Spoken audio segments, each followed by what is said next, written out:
All right, here we go. It's in progress already. We're joining him.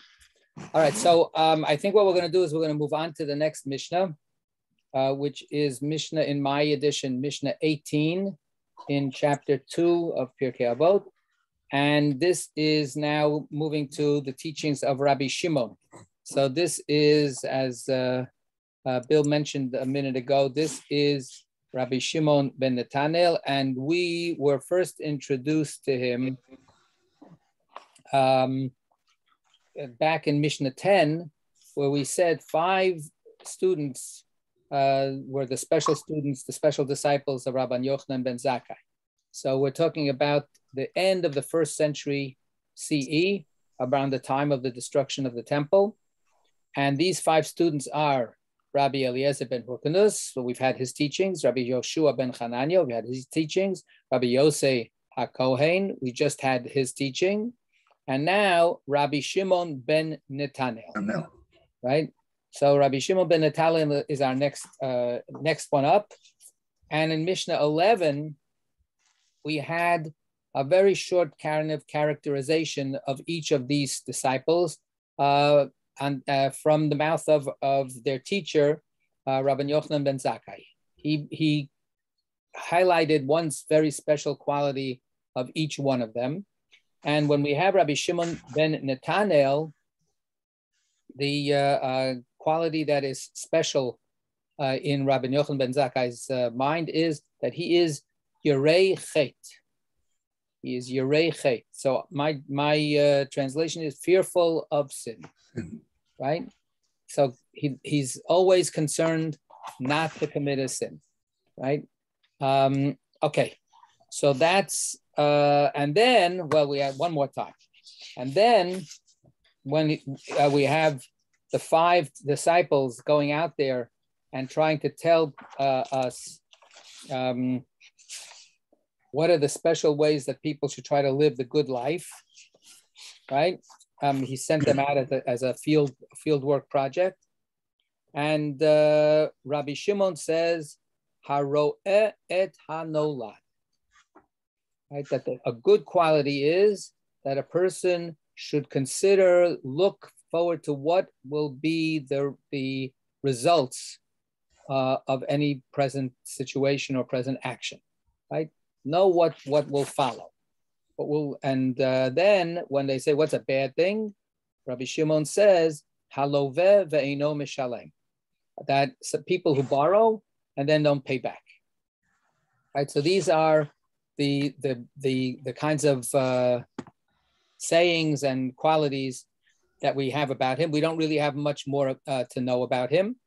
He's not one of the major sages quoted in the rest of the rabbinic literature. So now here we have 3 sayings, 3 teachings, all put together in one Mishnah that are his teachings. So Rabbi Shimon, and somebody please, let's get we'll start as always with our sort of a more usual translation. Geraldine, go ahead. Thank you. Rabbi Shimon taught, be careful when you recite the Shema and the Amidah. When reciting the Amidah, do not make your prayer a prescribed routine, but a plea for mercy and grace before God. As it is said, for he is gracious and merciful, patient and abounding in love, taking pity on evildoers. Do not regard yourself as an evil person. Okay, so those are the 3 things. And we see here in contradistinction to some of the other teachings that we've had, which were more broadly phrased, that could have been understood as having to do with some kind of life wisdom approach, that in this particular case, it's very much explicitly highlighting, certainly in the first 2 of his teachings, ritual performance and specifically liturgical acts, reciting the Shema and praying. Okay, and let's just quickly, anybody have any particular, in that family of translations. Anything else to point out? Earl? Mine reads fairly differently, very differently. You want me to read? And whose translation is this? Dr. Shmuley Yanklowitz. Yanklowitz, right, okay. Yeah, okay. Good. So, okay. Rabbi Shimon says, be meticulous in reading the Shema and in prayer. When you pray, do not make your prayer a set routine, but rather meditate on compassion and supplication before the omnipresent. As it is said, for God is gracious and compassionate, slow to anger, abounding in kindness, and repents of the evil. And do not judge yourself to be a wicked person. Okay. So phrased a little bit differently, but I don't think that it's that different unless what strikes you as being different. Anything specifically stick out for you? One thing, in the one that Geraldine read, it said, be meticulous in reading the Shema and the Emunah. And this one says in prayer. Right. It's not specifically. Right. So the Hebrew word that's used in the text is tefillah. And tefillah means generically, it means prayer. However, in much of rabbinic parlance, the Amidah is called the prayer, right? Ha tefillah. So the translation of reading this as bat tefillah instead of bit tefillah. Bit tefillah means in prayer in general, in any kind of prayer. But if we say in the prayer, the quintessential prayer is the Amidah. So that's the central, that's the central prayer. All other prayer is embellishment and cushioning and adding to it. The Amidah is the prayer. If we think, for instance, about the traditional mandate of prayer, 3 times a day, you say the Amidah. All the other prayers that you say in the morning are not necessarily what you say in the afternoon. What you say in the afternoon is not necessarily what you say in the evening. But you always say the Amidah. Is that why we stand for the Amidah? Absolutely, absolutely. Right, and that's what, remember in the sanctuary, the good old days when we were in the sanctuary, we had on top of the ark, know before whom you stand. You stand. Right? So yes, because that is the major prayer. That's the one where we stand before our Creator, right? Geraldine. Well, just a question, sort of. When it says, do not make your prayer a prescribed routine.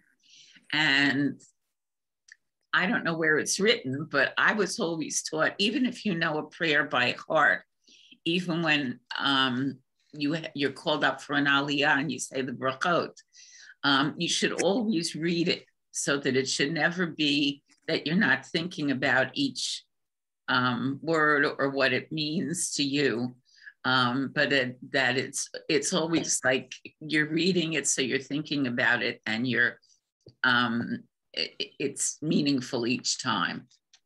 Okay, we're going to get to that. Let's hold off on that when we get to that second of the 3 phrases. Now we're just sort of looking at the whole big package together in the translations. And then as usual, I will force us to, go mini step by mini step, along the path. So we'll get to that second statement in a month or 2. Okay, so just kidding. Okay. How about the overall translation from our good friend Rabbi Shapiro? It's a little bit different, but not that much, I don't think. All right. It says, Rabbi Shimon ben Netanel teaches, be mindful reciting the Shema and be attentive in prayer. Do not pray from rote, but seek compassion and surrender before God. As it is said, for God is gracious, compassionate, slow to anger, abounding in kindness, and resentful of punishment. Do not despair when left to your own devices. Okay, so that last translation is, taking us into a different kind of framing altogether. We'll get to that later, of course, as I said. I want to highlight. Let's get back now to the first phrase, and what I heard is we have two different translations, right? The first translation that we had, and that I think pretty much works for the general translation. Actually, now check again, Merle, if this is correct. The first one is Rabbi Shimon says or teaches that we had be careful in reading or reciting the Shema. What does Rabbi Yankelovich say? Be meticulous. Be meticulous. Okay, careful, meticulous. And what does Rabbi Shapiro say? Mindful. Okay, so they have certain. I think there's a difference in resonance between those two families of words, and the literal translation I would claim is careful, right? Zahir means to really take care, be careful, and if we think back to the description of Rabbi Shimon by his teacher, he was a yerechet, right? He was very concerned not to sin, right? So there's a certain, background here to make us think that what he's saying is, don't be careless, right? There's take care. Take care when you recite the Shema, and do not recite it carelessly. Okay, so that would be one thing. Being mindful, how would that be different than taking care? When I first Josie, she raised her hand. Sorry. I also have the Shapiro version, Right? and he goes on a different tangent than I would imagine. In his note, the Shema is Judaism's affirmation of non-duality. All is one in, with, and as God. And the message of the Shema is lost on a narrow mind, which does, I'm paraphrasing, which sees the world's diversity in contrast to non-duality. So I think he's taking very much what I would call a Zen Buddhist approach here. That the oneness, the community, the congregation, it's not just about me and God. It's about everybody and God. Well, not just everybody, everything, literally, everything. Oh, right, everything in the universe. Everything. Even Sarita. The idea of being careful just sort of might just suggest make sure that you say every word and get the words right. Mindful seems to be when you say it, like be aware of what it means. So it goes beyond just saying, getting the right words in there. Being mindful, maybe you could get a word wrong, you could paraphrase, but you're getting to the intent of what it means. Okay. Anybody else? Yeah, Bill. Yeah, when I read that, the first thing that came into my mind was the idea of kavanah, and that's what mindful means to me. And that what he seems to be saying is pray with kavanah. Don't just say the words. Don't just be meticulous in the literalness of the law, but do it with kavanah. I'm still working on what that means, but it means something like attentiveness, being mindful of the words, of your posture, of the place where you're praying, of the environment around you. All of that is necessary to, I guess, focus your attention on exactly what you're doing. Right, and Rabbi Shapiro is defining very strongly what the acceptable kavanah is and what an unacceptable kavanah is. Right? He says this whole point of the Shema is lost on the small-minded people who don't get it, that all is one. that everything is all one. Als is God. Right. So the question of whether the words can mean one thing to me and mean something a little bit different to you is a little bit answered by Rabbi Shapiro, saying, no, it's only what I'm telling you it means. And he's very convinced that this is the truth and nothing but the truth. It's a very, as he says, it's the central message. And either we get it or we don't get it. We have to get it. So it's quite, I think that, this kind of brings us into a little bit of the struggle of what does it mean to take care? What does it mean to pay attention to these words, right? To actually look at them. Geraldine used the example for the second statement, but for the first statement as well, right? Do we need to really look at each word?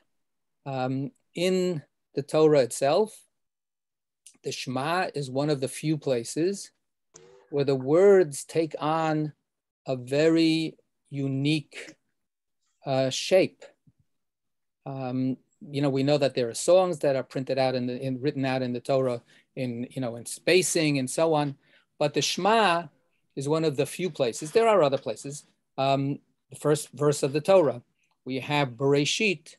The first letter of that first word is written bigger than the rest of the letters, right? So, and we can sort of not be too surprised about that. That's almost like a convention in many texts to start the text out with a bang.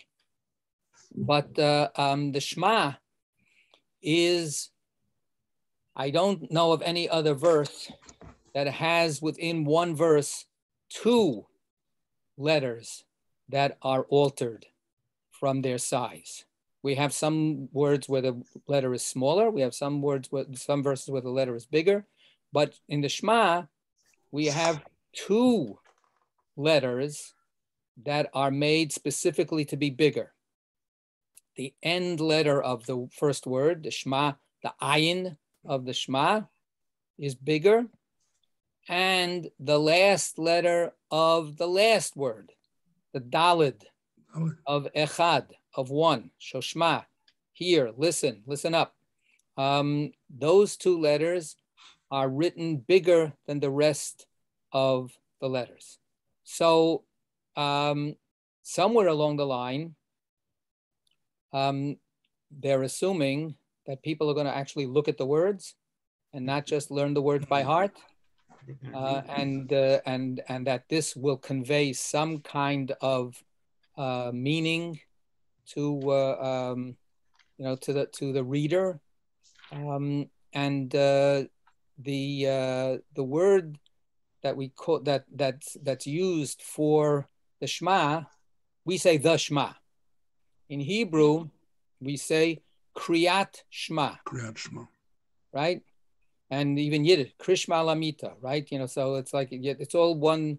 So Kriyat Shema, the word Kriya is a funny kind of word that mixes together both written text and recitation.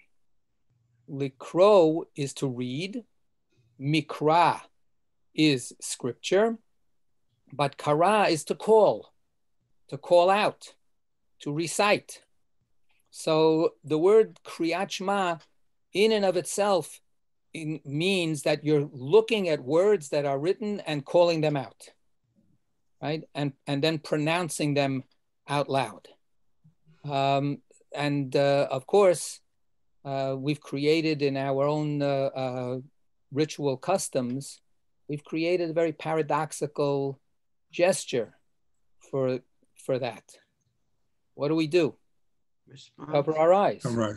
We cover our eyes when we say that verse. So you really can't look at the words when you say the Shema theoretically. I'm going to just show you very quickly.